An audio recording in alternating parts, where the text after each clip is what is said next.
Love. Some would say it took a backseat when the pandemic forced us apart. As a family-run and proudly Canadian-owned company, Charm Diamond Centers saw the need to bring us together with tales of love and created the Canadian Love Map podcast. Since then, we've shared hundreds of real, uplifting stories that prove love conquers all.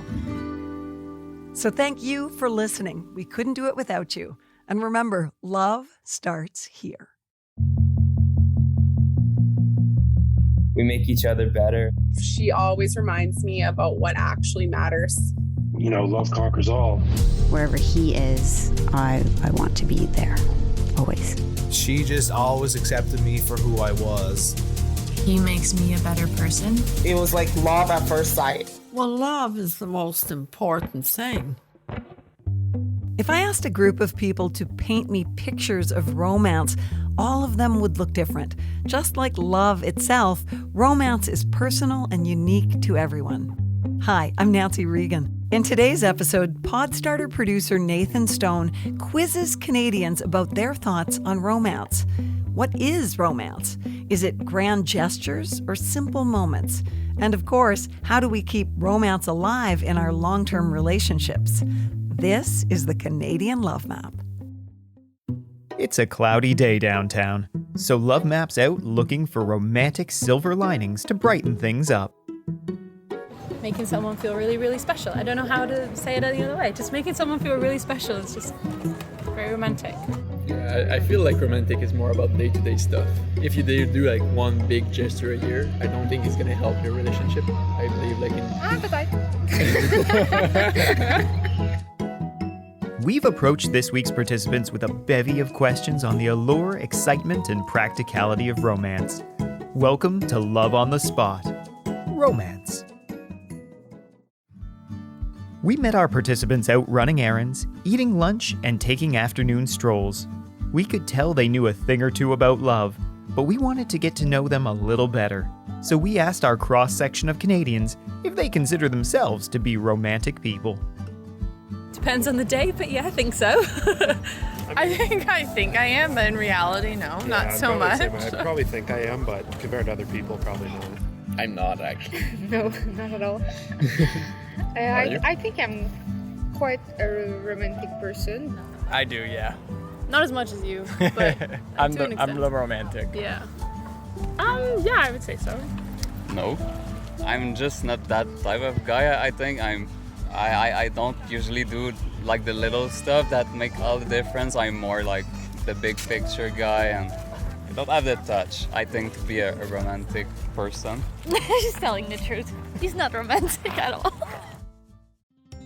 There are as many ways to be romantic as there are people in the world, and everyone's got their favorite way to show love.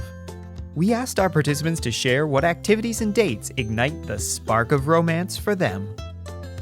Anything that's kind of catered to what things I like or what things we like together as a couple, something that's been thought out with me in mind or him in mind that we can do or share together. That's always really something special. Someone's gone the extra minute or two to really make it feel awesome.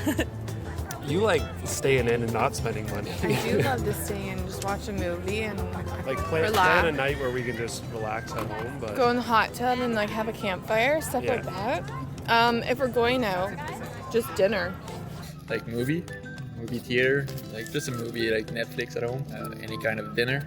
Like just go like some kind of somewhere, or just take a beer like on a rooftop or something like that. Or Everything with a view, it's romantic, I think. I would say things that take a little more planning. I don't think anything in particular I would label romantic over other things. I think it's kind of more about who you're with rather than what you're doing. I like to go like hiking. I also really like golf. I like a lot of things where you can just kind of like talk and get to know each other as you're doing an activity. Just, I think, taking takeout and just watching Netflix and play video games, but more romantic. No, that's not romantic. Maybe a fancy restaurant, dressed up, some flower, I don't know. Buying some flower, something that I don't do. Well, we went to a coffee shop before this, and just sitting and drinking a latte and like looking across the table at my girlfriend and that visual is very romantic for me. Yeah, I think that, or going on a walk. Just like, I mean, what we're doing now and going after. I feel like it's very, gives you the chance to talk, or even just to be. When a love is new, the opportunities for romance can seem endless. But as a relationship ages and matures, sometimes those romantic feelings and moments are harder to come by. Just how does one keep that spark of romance alive in a long-term relationship? I think being silly together, making each other laugh is super important. For them to plan something that you didn't know about, I think that's pretty cool. I would say like keep time that is plan for romantic stuff, and because you can be overwhelmed by all the things you have to do in life, and sometimes you just forget the basic stuff. But I think if you remind yourself that you have to keep time and you have to find some time either for intimate moment and for like to spend time with your significant others. And I think also like not fall in the trap of doing always the same thing, like you think that are romantic and you just do the same thing all over again, but find new things also. Talking, communication is the best way. Yeah. Constant communication to each other. That's the way a relationship should last. That's normal that it fades. It doesn't mean that you give up on the relationship. That's just how relationships evolve. You have to grow together, so you kind of have to keep relearning the person you're with.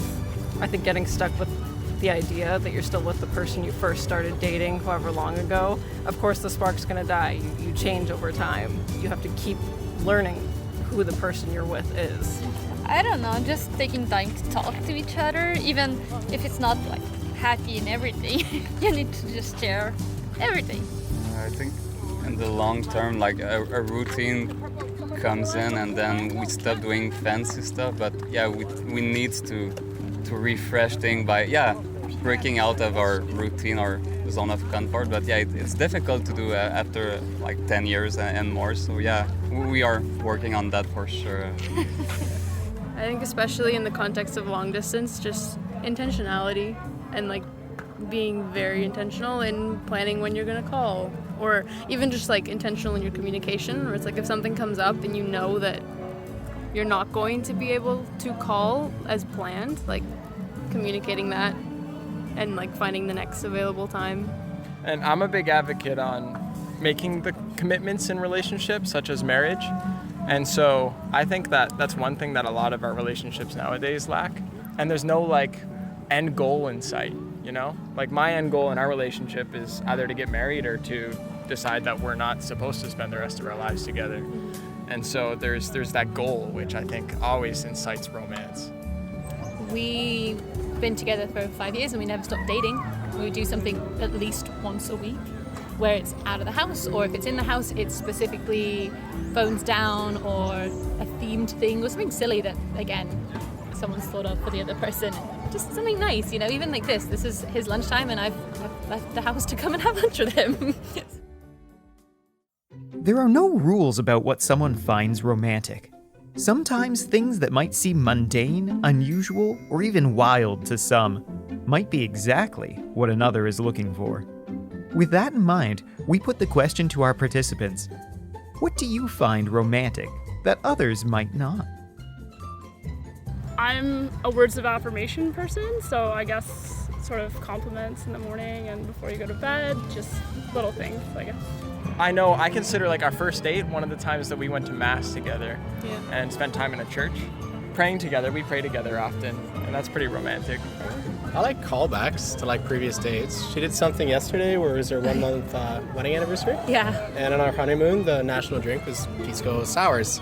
So she wants to, every month, make sure that we have a Pisco Sour. Pisco Sour on our on wedding that monthly anniversary date. right? Because it gives a reminder of a larger time. I don't know, like if you told me you want to just like take a drive down to the water, if there was like a storm rolling in, I would think that's super romantic. Holding hands like that, like looking each other. Yeah. Yeah. Or maybe through body language. Yeah. Maybe it's not romantic for other people, but like doing a hike together or just being together and doing something that we both like, and not just to please the other, just like being the moment together. We really like and it's kind of weird, graveyards, but they're very peaceful and very quiet, and you really aren't bothered by anybody else there, and you can do like a lot of talking, I find, in places like that, quieter places. The great dramas of film and literature are stuffed with grand romantic moments. So we wanted to know what our participants felt was the ultimate romantic gesture. Getting married or something like that, like, is the biggest commitment. So I would feel like this is quite romantic. Probably the biggest gesture. For me, the ultimate romantic gesture is holding hands or kissing. Yeah.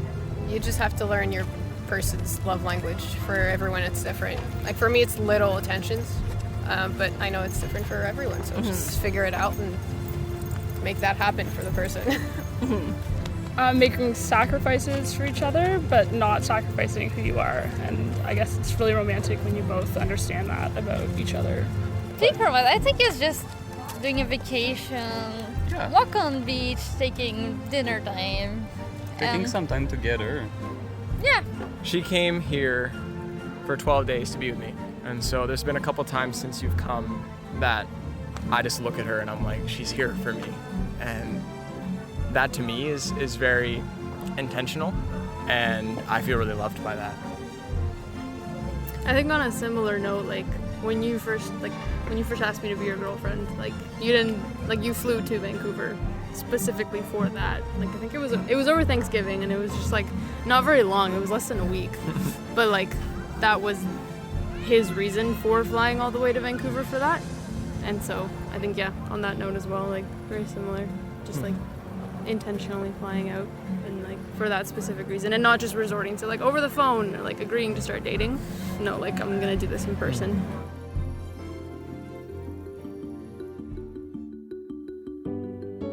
That's all from us for now.